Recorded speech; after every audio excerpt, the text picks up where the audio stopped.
O médico e deputado federal Osmar Terra divulgou um vídeo esta semana onde afirma que a pandemia pode chegar ao fim no Brasil antes mesmo da chegada da vacina da Covid-19. De acordo com o médico, 70% dos brasileiros apresentam imunidade ao vírus, o que significa que em algumas semanas chegaremos à imunidade coletiva, a chamada imunidade de rebanho, sinalizando o fim do surto epidêmico.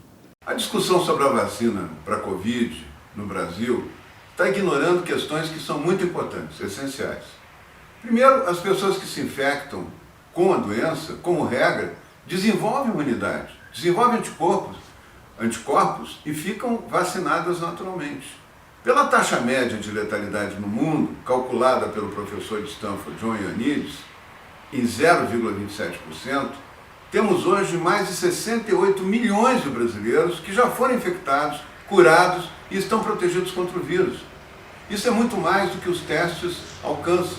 Existe também um número grande de pessoas protegidas por uma espécie de imunidade prévia, adquirida à exposição de outros coronavírus no passado e por alguma forma de dispersão do vírus diferente. É o que Carl Friston, o mais influente e respeitado pesquisador europeu, chama de matéria escura da imunidade, que pode atingir de 40% a 60% da população. Somando esse grupo ao dos que forem já infectados nessa pandemia e estão agora curados e que ficaram com defesas contra o coronavírus, chegamos hoje a mais de 70% da população brasileira com alguma forma de imunidade. Como a velocidade de contágio da Covid está aumentando, independente de ter ou não lockdown, quarentena, é bem provável que em algumas semanas cheguemos à imunidade coletiva ou imunidade de rebanho e o surto epidêmico termine. Para um vírus com alta taxa de infecção como esse, a imunidade de rebanho e o fim do surto acontecem quando 85% a 90% da população já foi contaminada ou tem alguma forma de imunidade prévia. É muito provável que isso aconteça antes de qualquer vacinação produzir resultado. O Brasil é um continente onde os estados podem ser considerados como países e tem realidades muito diferentes uns dos outros. Na pandemia, eles tiveram diferenças importantes entre si, no que diz respeito à maior ou menor circulação do vírus, à temperatura e muitos outros fatores.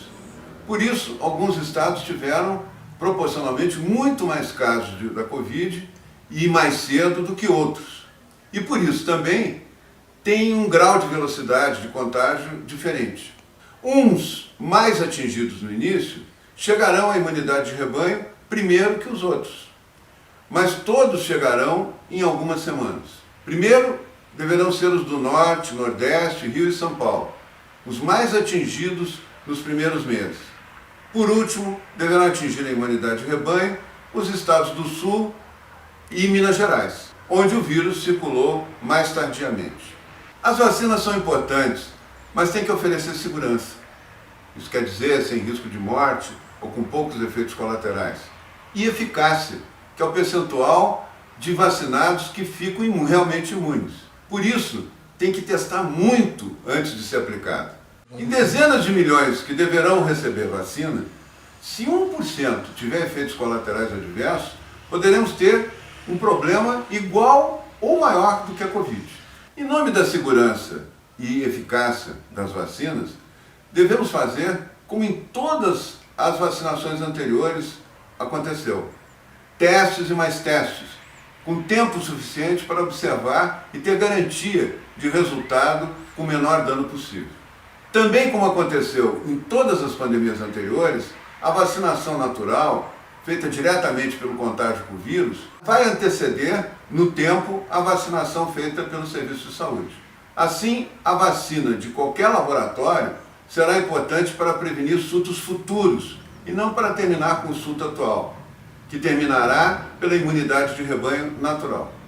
A reinfecção, que é tratada pelos apóstolos do Apocalipse como uma possibilidade de epidemia eterna, em que todos poderão se reinfectar e novamente, indefinidamente, não é verdadeira. Tanto nessa quanto em outras pandemias que já ocorreram, aparecem alguns raríssimos casos de reinfecção. em geral por alguma alteração genética ou imunidade específica de um ou outro indivíduo. Existem em todo o planeta cerca de 30 casos constatados de reinfecção e mais de 600 milhões de casos calculados pela letalidade de pessoas que já foram infectadas e já desenvolveram defesas para um futuro contato com o vírus.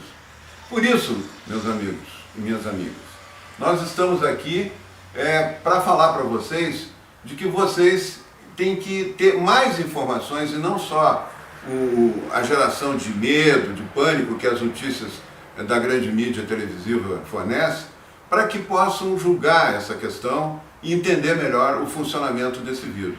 Ele vai para o fim, ele está indo para o fim. O número de casos, mesmo aumentando agora, significa que mais gente vai estar imunizada e nós vamos estar mais próximos da imunidade de rebanho. Tem que proteger o grupo de risco, as pessoas se protegerem individualmente, guardando distância, lavando as mãos, mantendo os cuidados no local de trabalho e reabrindo o quanto antes as escolas. Por favor, as nossas crianças já sofreram demais uma amputação intelectual por ter uma perda de um ano letivo inteiro, enquanto países que não fecharam ou que fecharam e logo reabriram as escolas não tiveram nenhum problema grave com as crianças, não ocorreram mortes de crianças que frequentavam a escola e nem essas crianças infectaram os adultos em casa mais do que foram infectadas por eles.